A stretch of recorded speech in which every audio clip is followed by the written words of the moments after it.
Good morning. I hope your morning has been going well. Next week, Monday, if you have Monday lab, several things are due, and I want to talk about them here real fast. The titration calculations lab that we started will be due. Make sure you include some graphs with that, but otherwise it hopefully isn't too bad once you get started. Problem set number 3 is up. Problem set number 3 will have some titration stuff, so this lab will help you with that, which is kind of cool. The other big part of problem set 3 is buffers, which we're going to talk about here today with this common ion effect stuff. And then we'll take quiz number 3. We'll go next door and do an actual titration, intro to acids and bases lab. If you have some goggles, throw them in. It's really good to wear goggles while you're actually doing the titrations in case there's a spill or something like that. And then finally, next Monday, 1 o'clock, the rough draft class presentation paper is due. Everything's accelerated a little bit more this quarter. Sorry about that, but you should have a topic, I think, at this point. 2 type pages include that cover sheet that's in the syllabus, and if you can't find it, let me know. And 1 peer-reviewed science article, just the abstract and the citation. Questions on anything? All right, let's get into it.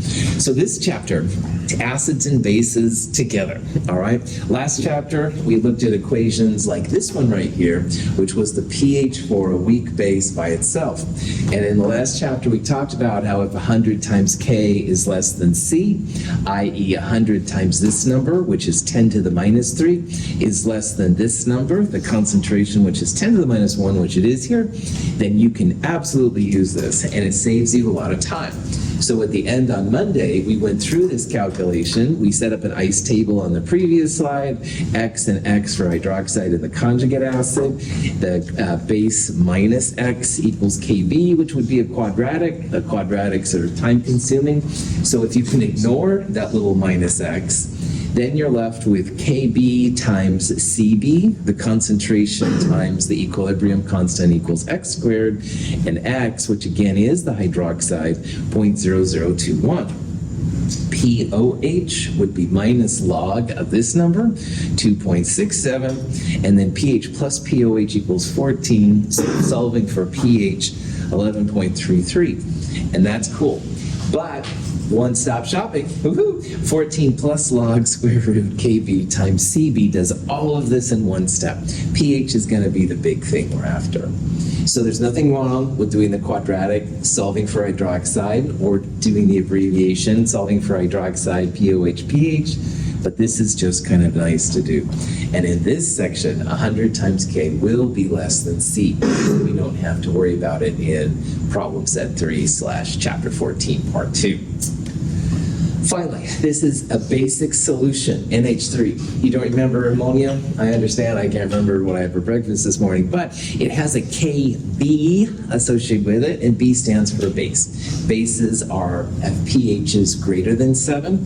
This is greater than 7. If you would have calculated 2.67, say, that wouldn't have made sense because pHs of acids are less than 7. If this would have been a Ka, then you would have expected a number that was less than 7. Questions on any of that? Okay, now in this section we're talking about acids and bases together. So this is the pH of ammonia by itself. And this next part, what we're going to do is we're going to add in some ammonium chloride. Now, common ion is what we use to talk about buffers. And common ion is really just Le Chatelier's principle repackaged. Before, we had a pH of about 11.3, something like that. And all of a sudden now, we're adding 0.10 moles per liter ammonium chloride. And the chloride is not part of this equilibrium, so it doesn't matter. Chloride is one of the neutral ions. It doesn't affect pH. So chloride is worthless to us, but the ammonium is kind of interesting because adding ammonium is like adding a product. By Le Chatelier's principle, if you add a product, what's going to happen to your reaction? Move to opposite side. Opposite side, so opposite of product would be reactant, it would shift it to the left. As it moves to the left, will you have more or less hydroxide? Less. Hydroxide goes down. Hydronium, up or down? Up. Remember, hydronium times hydroxide always equals Kw. So hydroxide goes down, hydronium goes up, and finally, if hydronium goes up, pH up or down? Down. Hearing some ups, but it's down. Yeah, more hydronium means more acidic, all right? So more acidic means lower pH. So when we add ammonium, all right, ammonium's a product. It's going to move it to the left to the reactant side. That means hydroxide will go down. And if hydroxide goes down, hydronium's going to go up. More acid, more acidic. pH should drop a little bit. So this is what we can do with Le Chatelier's principle. We can make a prediction as to what's going to happen. Now, before we had a pH of 11.3, whatever, when we do all these calculations, we expect the pH to be smaller, more acidic when we're done here. So what we can do is make an ice table. The difference now is that we're starting with some ammonium. All right, so this is the first time we've seen an ice table where we have two species in the initial part, but it's not a big deal. We're just placing the ammonium right in there. Now, the change, you can't have anything be zero at equilibrium or negative or something like that, because that would totally mess with K. So because this is zero, this one has to go up by X. It's a product. And that means the other product, ammonium, will go up by X as well. And like before, we'll have 0.25 minus X. So if you see like two species in the initial part, that's totally fine. Just realize you can't have anything be zero. So if this is zero, this is going to have to go up at least a little bit. And that's going to bring the ammonium up a little bit. And then, like before, one side will be positive X's, one side will be negative X's, so the other one will be negative X. Is that cool? Questions? Sweet. So like before, we're going to set this all equal to KB, all right? And like before, as is, this is a quadratic formula. It's a little bit different now because we'll have x squared plus 0.10x on the top, and that would equal KB times this, which you can distribute. Your solve buttons will make mincemeat of these kind of problems, which is kind of cool. However, chemists do these so much that we're always interested in trying to make them easier. Chemists are lazy, whatever you want to use. Now, before, we were justified in taking out this minus x because it was so small relative to 0.25. And what we just talked about with Le Chatelier's principle said, as you add ammonium, you're going to have even less hydroxide than you had before. So in this problem now, x is even smaller than it was before. So if it's even smaller and it didn't affect this number, plus that same amount shouldn't make any difference either. So we're able to take out not just one x, but two x's. Woohoo! We can take out both the minus x and the plus x. And it all comes down, once again, sick figs are your friends. Don't throw tomatoes at me. But when the initial number is so it's all right, Donovan, you can throw it, it's all right. When the initial number is so big relative to the amount you're taking out, it's like as if you had the same number. So if you have 1 million people and you lose one, you still have 1 million people statistically. That's another whole sociological issue. But anyway, in this problem, you still have the same concentrations. You have like maybe 0.249999999, but you have to cut it off at the hundredth, so it would still be 0.25. And the same thing up here. So when you have these kind of problems, take out the plus x, take out the minus x. X is still hydroxide. X is going to equal the conjugate, the base on the top and the acid on the bottom, times Kb when you rearrange this. 0.25 divided by 0.1 times Kb. And x comes out to be 4.5 times 10 to the minus 5. So like before, POH equals minus log hydroxide minus log 4.5 times 10 to the minus 5. That number, 14 minus that number gives you a pH of 9.65. And that's kind of cool to know because we made all these predictions earlier that, yeah, pH should become more acidic because hydroxide's going down when you add ammonium, stuff like that. The pH should be less than 11.33, and it is, all right? And that's kind of cool. So ammonium is an ion that's common to this equilibrium. That's the common ion effect. And if you're hip with Le Chatelier's principle, and you all are, ammonium is going to make this reaction go to the left. And most of these kind of changes are about pH, so hydroxide or hydronium. So the hydroxide is going to go down, hydronium is going to go up, and your pH should become more acidic. It will get smaller.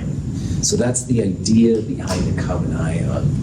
And again, if we could ignore this minus x before, we can not only ignore it in this time, but we can also ignore that plus x, and that makes this a lot easier.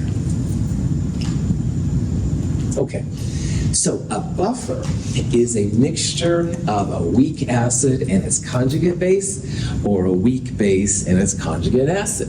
And buffers are amazing because you couldn't have a strong acid and a strong base together, all right? They would attack each other, product favored, make water, blah, blah, blah. But the weak acids and their conjugate base, or weak bases and conjugate acids, they will literally sit there and not interfere with each other. But something else comes in, a strong acid or a strong base, then that activates the opposite and they resist changes to pH. So buffers are really amazing in my thing. So a buffer is just some kind of special chemical system that resists changes to pH. So instead of having huge pH drops or gains, the pH is modulated so it's much, much smaller. You have to have a weak acid and its conjugate base, or a weak base and its conjugate acid. So for example, acetic acid and acetate would be fantastic. Those are conjugates. They're related by an H+. Dihydrogen phosphate and hydrogen phosphate would be fine. Ammonia, weak base, and ammonium, no problem. But you wouldn't want to, say, have ammonium, an acid, and acetate, a base. They're not conjugates of each other. Then you get into fighting for K values and stuff like that. I have an extra handout that might be helpful to you. It's called the Buffers and Henderson-Hasselbalch guide. The HH equation, Henderson-Hasselbalch, is something we'll use a lot here in a little bit, and it has to do with buffers, and it does help when you think about acids and bases coming together. Questions? Okay, so here's 4 combinations, and the question is, which combination would be an ideal buffer? And again, what you want to do is, first of all, look to make sure they're conjugates. So for example, HNO3 is an acid, and Na plus is a spectator, so it's out of here. So nitrate would be a conjugate of that. So one thing they have to be is conjugates. But the other thing you have to have is they must be weak systems. Is HNO3 a strong or weak acid? Strong, you bet. Strong acids and strong bases don't do buffers, all right? They have their own effects on buffers, like we'll see. So this one wouldn't be a good example. They are conjugates of each other, but no strong acids or strong bases. B has both a strong acid and a strong base, so that wouldn't be a good combination. Down here, ammonium, and this crazy thing, which is called protonated methylamine, these aren't conjugates of each other, so that's not a good idea. But let's look at C here real fast, all right? What's the name of this compound right here? I think I heard it. Acetic acid, yeah, acetic acid, that's right. CH3CO2H is acetic acid, and the acidic hydrogen is this one right here. So when that pops off, you're left with acetate, which is the CH3CO2 minus ion. Now, if you're adding this acetate to something, you have to have a conjugate ion to make sure that it gets in solution. The sodium, honestly, here is pretty boring. So acetic acid minus the H plus is CH3CO2 minus, which is what this would be without the Na plus. So these are conjugates of each other. The sodium doesn't make it look that way, but it's a spectator, it goes away. And acetic acid acetate is a weak system. So the best buffer in this example here would be C right there. Question? Okay. The pH of a beaker of ordinary tap water is 6.29, slightly acidic because small amounts of carbon dioxide are dissolved in it. When we add a 0.1 molar solution of hydrochloric acid to the beaker, the water shows a large change in pH. Water is not a buffered solution. Most water, when you drink it and stuff like that, is actually acidic. CO2 reacts with water to make carbonic acid. It's a weak acid, but it does make it a little bit acidic. If you want to make your pH, your water totally 7, you should boil it and flood it with nitrogen gas, but that's neither here nor there. All right, but since I'm on my prof hat off existence anyway, that crazy basic water, pH 8 or whatever, always makes me nervous because water we normally drink is a little bit acidic. But anyway, prof hat back on.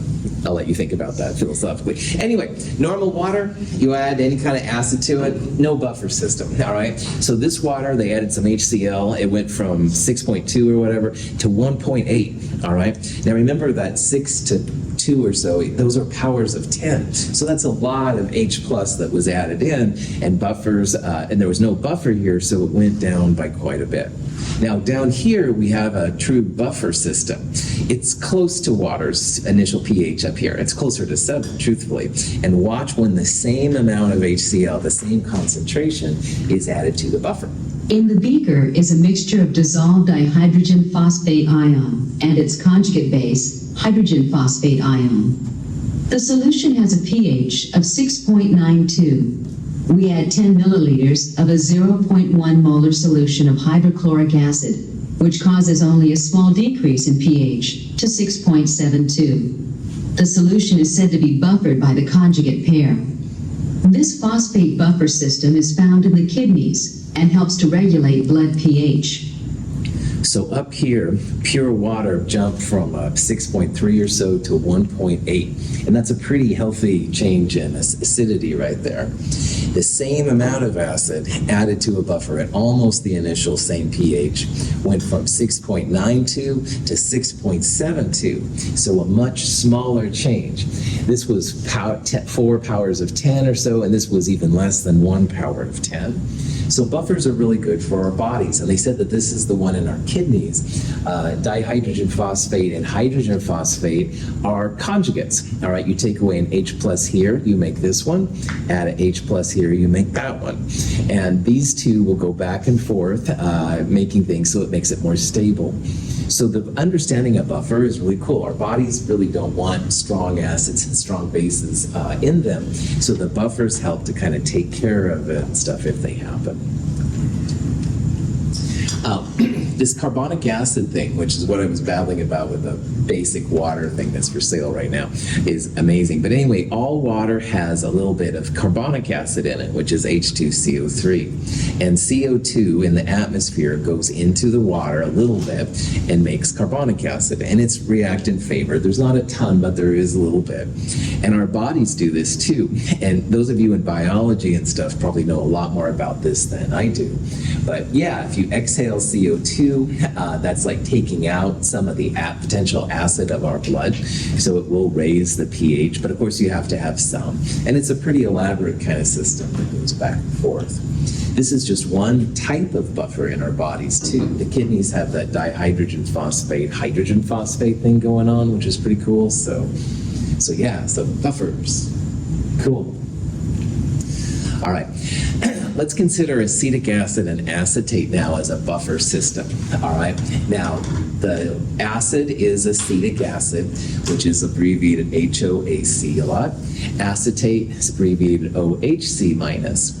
And if you have a strong base added to a buffer, the base essentially attacks the acid, the acetic acid.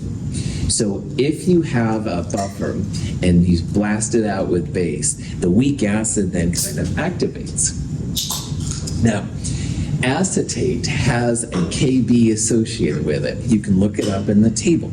And acetate plus water makes conjugate acid, acetic acid plus hydroxide, 5.6 times 10 to the minus 10, which is really reactant favored.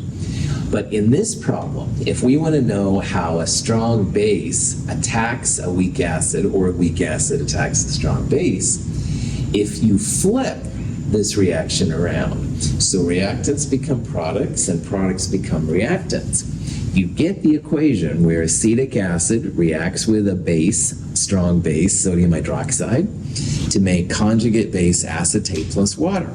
And the K is going to be 1 over the old K. What was very reactant favored becomes very product favored. So what this means is that in a buffer, you've got acetate, you got acetic acid, and they're just hanging out, all right? But all of a sudden, strong base comes in. That weak acid then is like activated, and it reacts with all the base as much as possible and neutralizes the strong base. But in the scope of things, while these two are reacting, you do end up making more weak base. So the solution becomes more basic because you're making more weak base, but it won't be as basic as if you had the strong base by itself in water. So it's a real interesting kind of concept going on here. And chemists can use the reverse of Kas and Kbs to rationalize why this is the case. This is the opposite thing, the opposite example now, where the base is going to go after strong acids. And if you use the Ka for acetic acid in water makes conjugate base acetate plus hydronium, the K is pretty small, 1.8 times 10 to the minus 5. Well, like before, if you reverse that reaction, acetate and hydronium make acetic acid in water. 1 over the old K gives you the new K. And this justifies why the strong acid is neutralized by the weak base. So before it was the strong base was neutralized by the weak acid. Here the strong acid is neutralized by the weak base. Very, very product favored. So what these two slides tell you, as a chemist, if you will, all right, is that first of all, if you've got a buffer, the weak acid and its conjugate base, or weak base and conjugate acid, they hang out. They're happy with each other. Hey, what's going on? No problem. But boy, oh boy, a strong acid or a strong base comes in. Strong acids are attacked by the weak bases. Strong bases are attacked by the weak acids. And you do make more, for example, weak acid when a strong acid is made. On the last example, we made more weak base when a strong base was made. But this new version of weak acids and weak bases don't contribute that much to pH. So it's a much smaller amount that's made. This is a graphic showing what's happening when you add either a strong acid or a strong base. Now in the middle here, red and blue represent the weak base and the weak acid that are present, the conjugates that are present in the buffer. And we'll say that they're equal, all right? So you add a strong base, the weak acid is activated. And when the weak acid reacts with the strong base, some of it goes away. So you can see like the red line would be over here, so we have less weak acid than we have. But as much of the weak acid that was used up, you do end up making more conjugate base. So by adding a strong base, you will see a pH increase, become more basic, but it's due to the conjugate base, and it won't be as large as if it was the base by itself. This is the opposite process. You're adding a strong acid, the base has activated, so you can see there's less base than we had before. But all the base that reacts becomes more weak acid. So it does become more acidic, but it's a weak acid acidic, so the effect is a lot less. Questions? Okay. So let's figure out the pH of a buffer that has acetic acid concentration 0.700 moles per liter and a conjugate base acetate of 0.600 moles per liter. The acetate could have come from a sodium, potassium, lithium salt, whatever, but we're not including it here. This is essentially like a type of net ionic equation. We don't really care about the sodium, potassium, lithium, whatever. We're just interested in the amounts of the acetic acid and the acetate. So you can do this from a base perspective or an acid perspective. I'm going to try to do it from the acids perspective most of the time. So Ka for acetic acid, 1.8 times 10 to the minus 5. You can set up the ice table. This is another example now where we're going to have the acetic acid and we're going to have the acetate in the initial amount, but we don't have any hydronium. And at equilibrium, all these values have to be positive. They may be really small, but they can't be zero, they can't be negative. So what that means is these two are going to go up by x, and this one will go down by x. And we can use these values then to set them equal to Ka to figure out how things go. Cool. So, like before, Ka equals hydronium times acetate divided by the acetic acid. And like before, initially this was 0.6 plus x, this was 0.7 minus x. But 100 times k is certainly less than these numbers right here.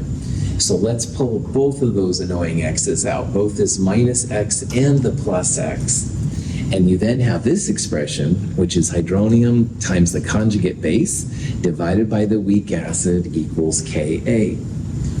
So with buffers, this is usually the case. You can usually ignore those two minus x's and plus x's. But again, if you want to go through with a quadratic formula, you absolutely can, but I don't recommend it. Okay. If you rearrange this equation, hydronium equals Ka times the acid concentration divided by the base concentration. And if you put this into your calculator, hydronium comes out to be 2.1 times 10 to the minus 5, excuse me, and then minus log of that number, 4.68.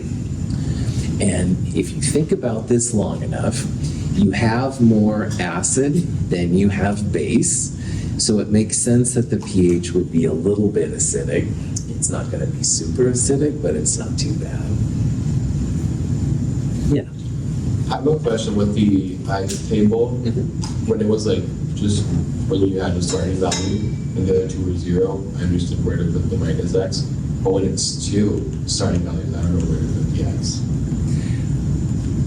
So you understand these two parts are okay? Cool. All right. So it doesn't say anything about having hydronium or an acid present, so this will be 0. So the thing to remember is that K is always a positive number. All right. No negatives, no zeros. K can be really small, but it will always be positive. If this was 0, then products divided by reactants, you'd have a K of 0. All right. So you can't have any of these be 0 amounts. So if this is 0, this must go up by x. All right. Now, there's always a line, Francisco, between reactants and products. One side will be negative and the other side will be positive. In this case, because this is going up by x, then this one will go up by x too.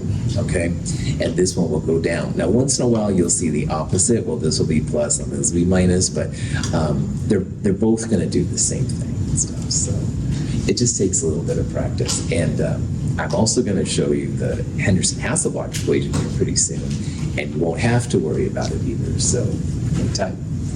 Good question. Other questions? All right. So, blah blah blah.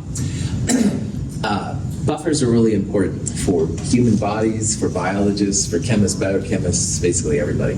So there's been a lot of work done with buffers, all right? On the previous slide, hydronium, which was the X, if you will, ended up equaling the concentration of the acid times Ka divided by the concentration of the base when you rearranged everything. Initially, it was Ka equals hydronium times base divided by acid, but when you solved for the acid, this is what you get. And remember, most of this section is going to be about how much acid is there, pH, blah, blah, blah. So people have rewritten this sometimes. And so hydronium is just equal to acid divided by base times Ka. And this is kind of useful because you can see here how the hydronium kind of depends on two things. It depends on Ka, definitely. So Kas go up, you'll have more hydronium. Kas go down, you'll have less hydronium. But it also depends on this ratio. all right? If you want to have a big acid amount, you want more acid relative to the base. On the other hand, you don't want to have as much hydronium. You could have a bigger amount of base relative to the acid. Now, I won't show it here, but you can also get to this expression right here for bases, where hydroxide, instead of acid over base, hydroxide is base over acid times Kb. And like before, the amount of hydroxide base kind of depends on two parts. Depends on the strength of Kb. Kb goes up, more hydroxide, et cetera, et cetera. But it also depends on the ratio of the base to the acid. So when we talk about buffers, there's two things to think about when it comes to strength. You want to know what the Ka or Kb is, but you also want to know what the ratio of your acid to base is. So you can sometimes fine-tune your buffer to that kind of aspect, which is kind of interesting. So when it comes down to it, hydronium and hydroxide have two things that they kind of depend on for buffers, all right? The K value, absolutely. But the other thing is the ratio of the acid to the base or the base to the acid, all right? So when people think about buffers, this is what they think about. Karina says, oh, I want a buffer for my system. I'll first want to know like how much hydronium the buffer needs. And then the first thing I'll do is I'll try and find a K value, which is relatively close to the amount of acid that's present. And then Karina and I can like fine tune this acid-base ratio. More acid to base makes the pH smaller. On the other hand, more base to acid would make the pH a little bit larger. So Henderson-Hasselbalch were two scientists that did a lot of this. And they looked at this equation and thought, I bet we can make this even cooler.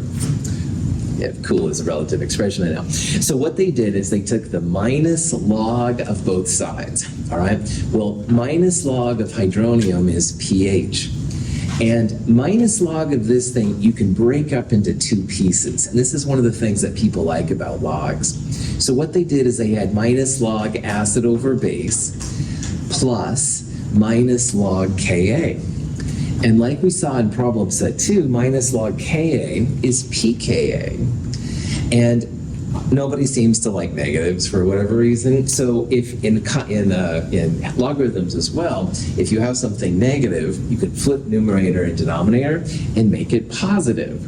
So this thing right here, pH equals pKa plus log base over acid, is the Henderson-Hasselbalch equation. And it is an awesome equation. Of all the equations I've ever talked about, this is probably my favorite. All right, yeah, I know I need a life. I need to do more than watch Star Trek, I know. But anyway, yeah, this is the equation that's useful not just for buffers, which is what it was meant for, but it also is really helpful in the titrations. And if you have any combination of acid and base coming together, the HH equation will help you out if you have the right conditions. So just let you know, this is going to be pretty cool. It's really based for buffers, but it has more uses than just buffers. And so pH equals pKa plus log base over acid is something we're going to use. There's nothing wrong with doing full quadratic equations, finding hydronium, pH, blah, blah, blah, and that's totally fine. However, you will save a lot of time by doing this.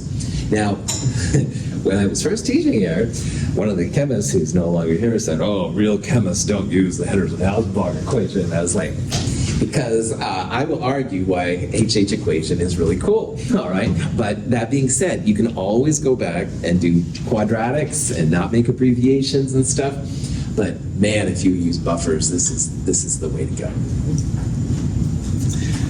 Why is it so cool, Dr. Russell? Oh, that's a good question. So first of all, HH equation shows right away how the pH of your buffer has two things it depends on.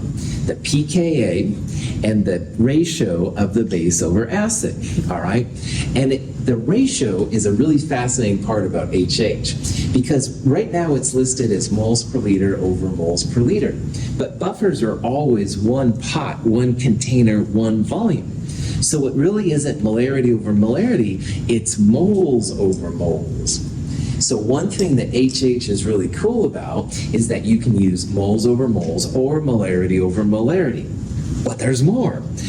If it doesn't depend on volume, then your pH should not change if you dilute a buffer. So let's say that Emmanuel brings me 100 milliliters of a buffer at pH 3, and oops, I dump it in with a bunch of water, all right? Well, most molarities, as you add water, the pH would go high. It would become less acidic because you're adding more water. But not if it's a buffer. It's a ratio of the base to the acid. So if you change the volume and everything is in the same pot, which it is, doesn't it change your pH? That's really counterintuitive to me at a point even now, but this is a neat thing that HH will tell you. So one advantage of HH, besides just being able to see how these two parts are connected, is that you can use moles or molarity when it comes to base and acid. The ice tables were always molarity. All right, don't use moles, it'll get yourself in trouble. But when it comes to HH, you can use moles or molarity, so it's a little bit more flexibility. So. All right, so this is an example of a question that you could see. You can go along and do it with me, or you can just look at it. Either way is totally fine. But we have acetic acid. It has a Ka of 1.8 times 10 to the minus 5. pKa is minus log of this number right here. And pKa minus log 1.8 times 10 to the minus 5, 4.74. All right? So we want to prepare a buffer with acetic acid and its conjugate base, acetate. And we want the pH to be 5, all right? So the question is, what ratio of base to acid should we have? What ratio right here should we have? Now, if you want to do this the formal way, pH equals pKa plus log base over acid. The pH we want is 5, the pKa is 4.74, and it's basically saying, what is this ratio right there? What ratio of moles do we use? So you can probably see how this is going to work. 5 minus 4.74 equals all of this, but we've got to get rid of the log, so 10 to the power of whatever that was will give you the ratio. All right, that's kind of cool. But before we do that, all right, this is a ratio of base to acid. Another thing you can do with HH, the pH we want is more basic than pKa, all right? So if the mole ratio was equal, log of 1 is 0. So if the mole ratio was equal, pH would be 4.74. pH equals pKa. Yeah. pH equals pK. Anyway, back to regular subject programming. In this problem, though, we want a pH which is greater than 4.7. So we want to have more moles of base relative to the acid. So of all of these, like 1.1 would be 1 mole over 1 mole. That's not what we want. We want to have more moles of base relative to the acid. So I would predict, if you think about HH long enough, I would predict that that would be a good ratio. You don't want more acid to base, which is what answer C is. You don't want the same ratio of acid to base. You want more base relative to acid. Now, 5 to 1 is a lot more base than acid. And that's something that maybe it would just be easier to calculate, all right? But when you do this a little bit, you can kind of see, and this is the way then to verify like what value you actually get. So if we're finding, so in this equation, right, we're finding the ratio from base to acid, right? That's right. So is acid always going to be 1? Oh, not necessarily. So like right here, it's 1 to 1.8. So that would be it. You could have 1 here and a number less than 1 right there. It totally depends. But whatever you get there, Donovan, you can just plug it in right there. Okay. Yeah. So the pH was 3.2, the acid would be 50.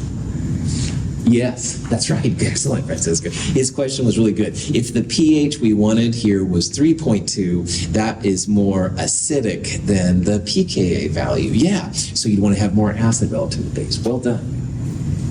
I'm liking your questions. Yeah, questions. Okay. So here's a question we'll go through. It says, what's the pH when you add a milliliter of 1 molar HCl? And again, a milliliter is not a lot of volume, all right? But we'll figure out what happens to pure water, which starts, we'll say, at exactly pH of 7. And we'll also add it to a liter of buffer with an acetic acid concentration of this and an acetate concentration of that. And that's the problem we just went through. And we saw for that buffer that the pH was 4.68. So we'll add the same milliliter to these two solutions and see what's going to happen. Now, the first one, it's basically like adding acid to water. And if you have a strong acid, pH equals minus log the concentration of the acid, minus log the HCl. Now, we do have to figure out what the new concentration is. It was 1 mole per liter when we had 1 milliliter, but we're adding it to a liter of water. So a liter is 1,001 milliliters. So you can hopefully see what I'm doing here. I'm solving for the new concentration of the acid before we do the pH effect. It comes out to be 9.99 times 10 to the minus 4. Probably not the greatest sig figs of the world, but it's a little, it has gone down. The pH of the water after the milliliter of acid has been added comes out to be about 3.00. And like we saw, if you have a non-buffered system, that kind of makes sense. pH effects for non-buffered systems can be really dramatic when you add just small amounts of strong acid and strong base. So the punchline here, a milliliter made the water go from pH 7 to 3. That's a lot of hydronium, but there's nothing fighting it. All right, so the effect is pretty instantaneous what's happening. Okay. Now, the second part of the question, we're adding the same milliliter, which caused a pH change of 4 units, which is 10 to the 4th. We're adding it to a buffer system. Now, buffers are kind of wild because they have the weak acid and conjugate bases, and they sit there totally happy. But man, you start adding strong acids or strong bases, and the opposite goes after it. So because we're adding a strong acid, the acetate here is going to go after that strong acid and start messing with it. Now, there's a couple ways to do this problem, and we're going to do the longer one first, because in time. The important part to think about is that hydronium and hydroxide from strong acids and strong bases, totally product favored. We're using a single-sided arrow right here. So what we're going to do is set up an ice table for what happens after the HCl is added, and then we'll do a second ice table to see what happens with the remaining acid and buffer concentrations. This one, what we would do, we saw earlier that the concentration of the hydronium, which was a milliliter times its concentration divided by a liter, was this number, 9.99 times 10 to the minus 4. And the hydronium is a hunter-killer. It's going to be used up or attack whatever's around it. There's a lot less of it than the base. So the base does go down a little bit as it wipes out the hydronium. So at the end, you don't have any hydronium. But as much as the base goes down, the weak acid goes up. And this is a weird thing about these bases, these buffer systems, excuse me. As base goes down, the weak acid goes up. If it would have been a strong base, the weak acid would have gone down and the conjugate base would have increased. It's not a lot, but it is a little bit here, as you can probably see. Okay, so now we've got the amounts of acetic acid and acetate that are left. Now we're going to have a true equilibrium. So we're going to now do the pH of our buffer system like we did earlier today, but we've got different amounts. So Francisco asked about this earlier when there was 0, and I said plus X. Same calculation, but now our acid and base values are a little bit different. So like before, you can't have anything be 0, so the hydronium has to go up by X. There's a line of demarcation between products and reactants. One side will be positive and the other negative, sometimes reversed. If this one goes up by X, acetate's going to go up by X. And then this one would go down by X. So these are our equilibrium concentrations. We're going to set them equal to Ka, the acetic acid Ka that we used earlier. Like before, plus x and minus x will be pretty small. Don't have to worry about those, but you can put it in your calculator and hit that solve button if you'd like to. If you do that, hydronium, like we saw, equals Ka times acid over base. This is the Ka value for acetic acid. When you solve for this, acetic acid, or hydronium 2.1 times 10 to the minus 5, minus log of hydronium, 4.68. And look at the end of all this rigmarole that the pH has not changed. So buffers are really cool for resisting pH changes. This little 1 milliliter of HCl made our water go from 7 to 3 in terms of pH. Same 1 milliliter didn't change the buffer concentration at all, okay? So if nothing else, that's where buffers get really, really cool.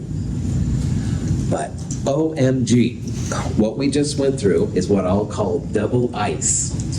Double ice means first ice table, you want to see what happens after strong acid or strong base attacks. In this case, the strong acid lowered the base, but it also raised the weak acid. Then you do a second ice table to find hydronium. You can ignore that little minus x plus x stuff to find pH. There has to be a better way than double ice. And oh yeah, there is. Now, this is an extension of Henderson-Hasselbalch. It's ugly, all right, I won't lie, all right? It's an ugly equation, but no double ice. You have to use moles. You can't use molarity, all right? You can use molarity or moles when it's just regular Henderson-Hasselbalch, but with this special version, you have to use moles. And oh my gosh, this is so much better than double ice. I'm a lazy chemist, I admit it, and double ice is way too much work. So let's look at this value. Have to use moles, moles of weak base minus moles of strong acid, divided by moles of weak acid plus moles of strong acid. So if you look at those parts right there, the strong acid is lowering your conjugate base. All right, bases go after acids, acids go after bases. So the base will go down by the moles of strong acid you put in. But as much as the base is lowered, you're also going to see the weak acid go up. So the acetate, for example, will go down as you add hydronium, but as much as the acetate goes down, the weak acid goes up. This is the weird thing about weak acids and weak bases. So we throw this number in there twice. The acid subtracts from the base, but the strong acid also adds to the weak acid.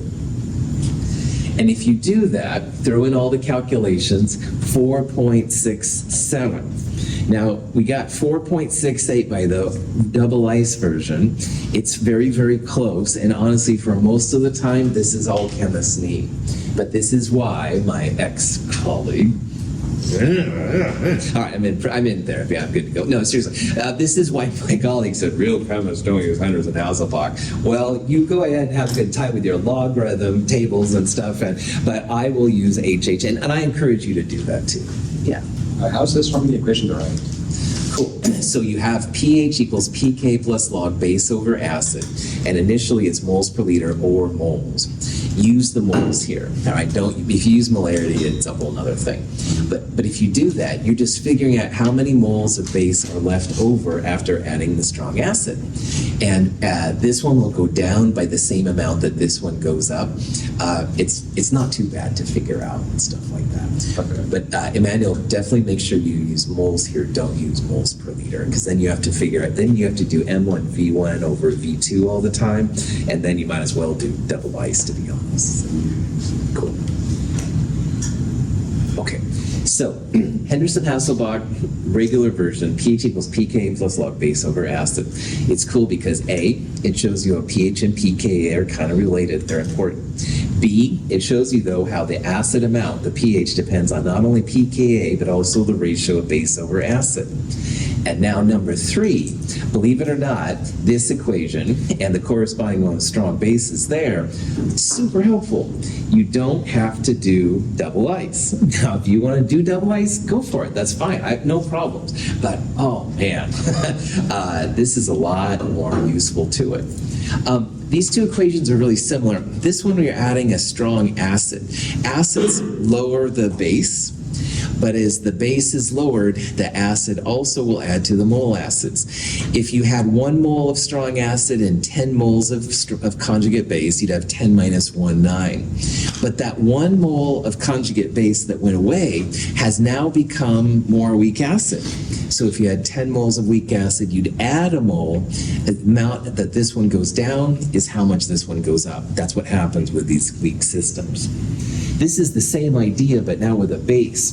Bases go after the acids. So the acid will go down here, but as much as the acid goes down, the conjugate base will also increase. So, yeah, not the prettiest equations by any means, I totally understand, but they are a lot of times there. See? I have curiosity, if you're given a buffer system where, like with the concentration of acetic acid was 0.7 and the concentration of acetate was 0.6 and it was at equilibrium, you're given something where like the concentration of acetic acid was 0.9, acetate 0.1, then you add hydrochloric acid again, then would you have to do like the trivialized equation where you like calculate the equilibrium value of the buffer and then calculate like after the drug is added and then calculate the equilibrium again? It sounds like to me like you had initially a weak acid, so that would be minus log square root of Ka times Ca. Then it sounded like you added a base to the acid, so that would be first Henderson-Hasselbalch, pH equals pK plus log base over acid. And then the last one, you added an acid or a base, and I honestly don't remember, but you'd use whichever one of those was good. So yeah, that would be something to think about and stuff like that. If you ever have a question like that, we can look at it in more detail. All right, I'm out of time, so I'm going to stop it right here. We'll talk about this more on Friday. Have a great day.